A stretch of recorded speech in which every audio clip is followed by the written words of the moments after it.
आज जब दुनिया की नजरों के सामने एक बार फिर मशरिक वस्ता मिडिल ईस्ट जल रहा है, ईरान और इजराइल के बीच तनाव और टकराव अपने चरम पर है। ऐसे में एक नाम बार बार सुनाई देता है, आयतुल्लाह सैयद अली खामेनेई। कौन है वो? क्यों आज इस्लामी दुनिया में उन्हें एक मजबूत और बेबाक नेता के तौर पर देखा जाता है? और कैसे वो आज पूरी उम्मत मुस्लिम को एक लफ्ज से झुका लेने वाली आवाज बन चुके हैं? ये कहानी है एक ऐसे इंसान की जिसने तलवार से नहीं, तालीम से जंग लड़ी, जिसने बंदूकों से नहीं, बात से क्रांति की शुरुआत की। आयतुल्लाह खामेनेई एक आलिम, एक मुफक्किर, एक मुजाहिद। ईरान की धरती पर जन्म लेने वाला ये नौजवान लड़का जल्द ही माशहद और कुम की गलियों में इल्म और तसव्वुर के समंदर में गोता लगाने लगा। उन्होंने इस्लामी फिक्र, तफसीर और फलसफे की वो ऊंचाइयां छुईं जहां से सिर्फ कुछ ही लोग वापस रोशनी लेकर लौटते हैं। लेकिन उनका सफर महज किताबों तक सीमित नहीं रहा। शाह की तानाशाही के द्वार में वो आवाज बने मजलूमों की जेलें, जुल्म और खतरे सबका सामना किया, लेकिन कभी झुके नहीं। 1979 की इस्लामी क्रांति के बाद वो पहले राष्ट्रपति बने और फिर रहबर मुअज्जम, ईरान के सर्वोच्च नेता। उनकी रहनुमाई में ईरान सिर्फ एक मुल्क नहीं रहा, एक सोच बन गया, खुददारी की, आजादी की और इस्तिकामत की।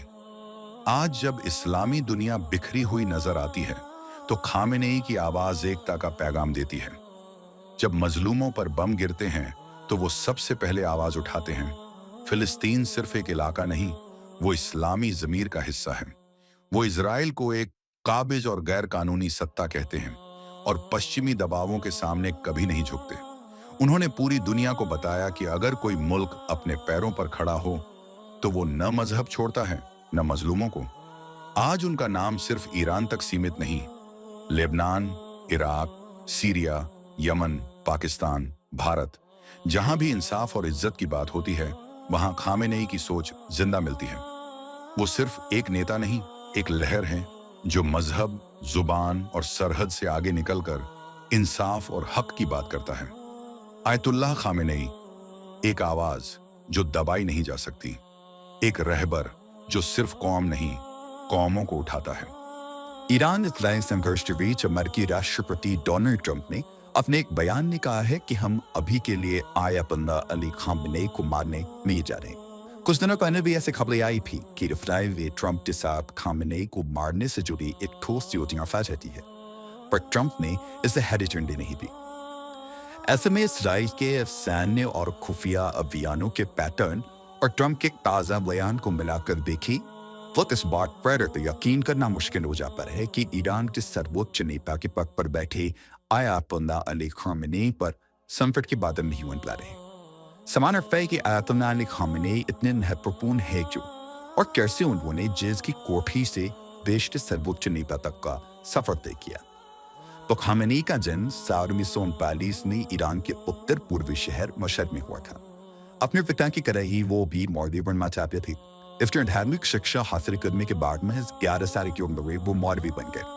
हालांकि खामेनेई उस दौर के ईरान में बड़े हो रहे थे जब शाह मोहम्मद रजा पहलवी का शासन था। वो एक अंतनिरपेक्ष राजा माने जाते थे जो धर्म को एक प्राचीन और असंदिग्ध अवधारणा मानते थे। निर्धारित लोगों को शब्द की निगाह से देखते थे। साल 2011 में बीबीसी संवाददाता जेन श्रीनार्स ने ईरानी अमेरिकी लेखक मेहदी खालाजी का इंटरव्यू किया था, जो समय खामेनेई की जीवनी पर काम कर रहे थे। इस बातचीत में खालाजी ने बताया कि जब खामेनेई मौलवियों की पोशाक पहनकर अपने हमउम्र बच्चों के साथ सड़कों पर खेलते तो लोग उनका मजाक उड़ाया करते।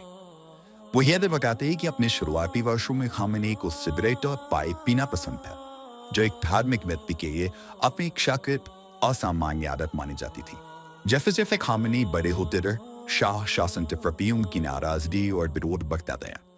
उन्होंने जब भी शाह के मुख्य विरोधी आयतुल्लाह रुहुल्लाह खुमैनी के समर्थन में काम करना शुरू कर दिया। खुमैनी चाहते थे कि ईरान में इस्लामिक शासन स्थापित हो। खामेनेई ने खुमैनी के संदेश को देश के भीतर फैलाना शुरू किया।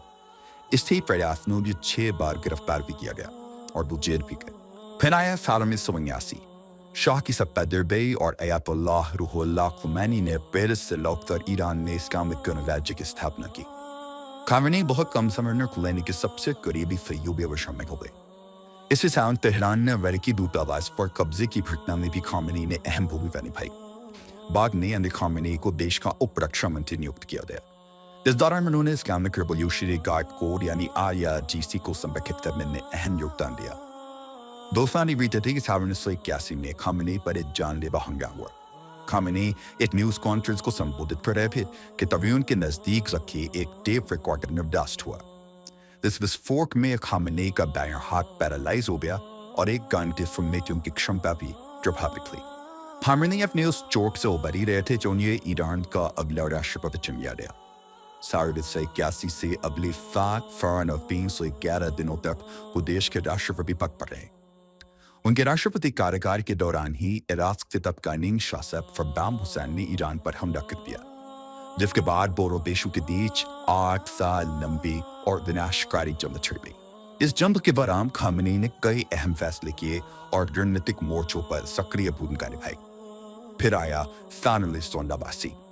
इस मार्च अयतुल्लाह रुहुल्लाह खुमैनी का निधन हो गया। इसके बाद अमीर खामेनी को ईरान का अगला सुप्रीम लीडर नियुक्त किया गया। Indian council of world affairs में फेडरल डॉक्टर फजल रहमान सिद्दीकी बताते हैं कि खामेनी को रखा था इस वक्त उनके पास पर्याप्त धार्मिक योग्यता नहीं है। हालांकि वो अयतुल्लाह खुमैनी के बेहद करीबी थे और देश में उनकी लोकप्रियता भी काफी थी। इसी कारण संविधान में संशोधन पर उन्हें सुप्रीम लीडर बनाया गया।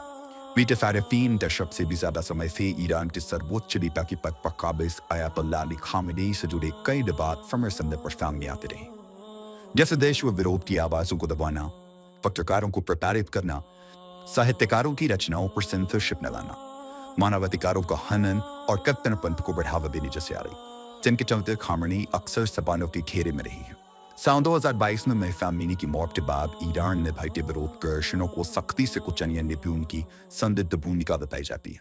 खामेनी के कार्यकाल में ही ईरान पर परमाणु हथियार तैयार करने के आरोपों पर जमते कई अंतर्राष्ट्रीय प्रतिबंध लगे, जो आज भी जारी है। अब 90 कार्यकाल में खामेनी अब तक 5 राष्ट्रपतियों के साथ काम कर चुके हैं।